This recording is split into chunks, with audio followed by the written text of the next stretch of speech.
अब हम देखेंगे कि हमारा सेकंड किंगडम कौन सा है, हमारा दूसरा किंगडम कौन सा है। पहला किंगडम मोनेरा था जो पूरा बैक्टीरिया था। तो जो हमारा दूसरा किंगडम है उसको हम प्रोटिस्टा बोलते हैं। इस किंगडम में भी सारे जो ऑर्गेनिज्म है वो सब यूनिसेलुलर है, मतलब सिंगल सेल से ही बने सारे ऑर्गेनिज्म। जैसे बैक्टीरिया में बने थे सारे सिंगल सेल से बने थे, वैसे ही प्रोटिस्टा में भी सारे सिंगल सेल ही होते हैं। लेकिन एक डिफरेंस होती है, जो बैक्टीरिया थे वो प्रोकारियोट्स थे, प्रोकारियोट्स, और जो प्रोटिस्टा है ये यूकारियोट्स हैं। इसका मतलब ये है कि जो बैक्टीरिया का सेल था उसमें जो डीएनए मटेरियल था उसमें न्यूक्लियस के चारों तरफ एक बाउंड्री नहीं थी, और जो उसके सेल ऑर्गेनेली थे वो भी मेम्ब्रेन बाउंड नहीं थे। उनके जो सेल ऑर्गेनेली होते हैं उनके चारों तरफ मेम्ब्रेन नहीं होता है, वो खुले हुए होते हैं, साइटोप्लाज्म में तैरते रहते हैं। लेकिन जहाँ पर भी यूकैरियोट आ गया वहाँ पर मतलब हो गया ट्रू सेल, मतलब जो भी सेल है वो प्रॉपर सेल है। एक प्लाज्मा मेम्ब्रेन होगा, न्यूक्लियस होगा, और न्यूक्लियस भी डबल मेम्ब्रेन बाउंड होगा। और जो इसके ऑर्गेनेली है जैसे माइटोकॉन्ड्रिया है ये भी मेम्ब्रेन बाउंड है। और भी ऑर्गेनेली है जैसे कि गोल्जी एपरेटस है वो भी मेम्ब्रेन बाउंड है। और ये प्रॉपर पूरा सेल होता है, इसका जो डीएनए मटेरियल है वो एक मेम्ब्रेन के अंदर रहता है। और हालांकि प्रोटिस्टा भी जितने भी हैं वो सब सिंगल सेल है, लेकिन ये यूकैरियोट्स हैं।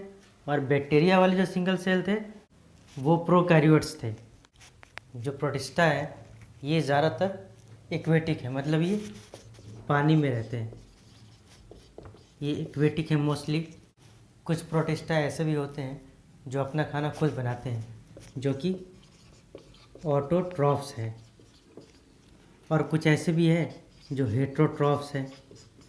ये दोनों तरह के प्रोटिस्टा होते हैं। बहुत सारे साइंटिस्ट ऑटोट्रॉफ प्रोटिस्टा को प्लांट भी कहते हैं, क्योंकि ये अपना खाना खुद बनाते हैं और इनके अंदर जो पिगमेंट होती है वही पिगमेंट प्लांट के अंदर भी होती है। और ये जो किंगडम है प्रोटिस्टा, इसको हम लिंक भी बोलते हैं। Link link link between animal, plant and fungi. Animal, plant और फंजाई के बीच में एक लिंक बनाता है ये। कुछ प्रोटिस्टा ऐसे भी होते हैं जिनमें सीलिया होता है, कुछ प्रोटिस्टा ऐसे भी होते हैं जिनमें फ्लैजेला होता है। कुछ में सीलिया होता है, कुछ में फ्लैजेला होता है। और प्रोटिस्टा किंगडम में जो रिप्रोडक्शन होती है वो दोनों तरह की होती है। इसका मतलब है सेक्सुअल रिप्रोडक्शन भी होती है और असेक्सुअल रिप्रोडक्शन भी होती है। दोनों तरह की रिप्रोडक्शन होती है।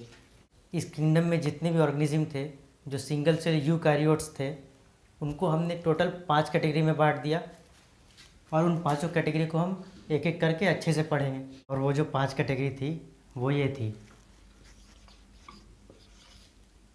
क्राइसोफाइट्स, डिनोफ्लैजिलेट्स,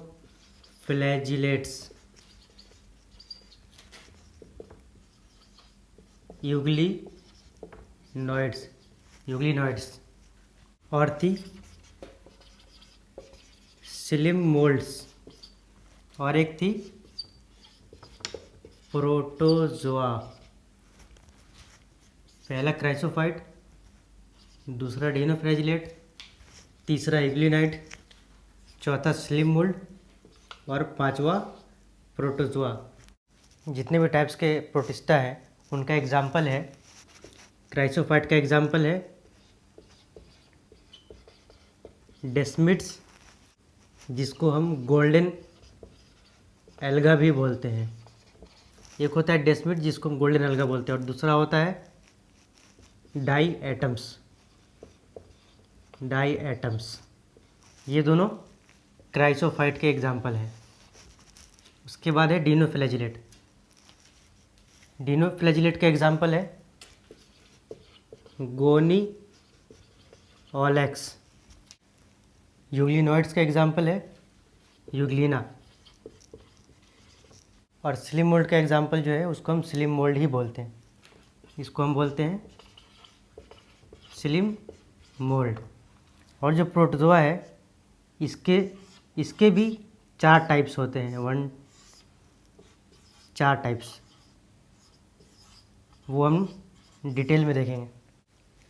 जो प्रोटोजोआ है वो फर्दर 4 टाइप का होता है और उन चारों के एक एग्जाम्पल हम देख लेते हैं। सबसे पहले जो है एक होता है अमोएबॉइड प्रोटोजोआ।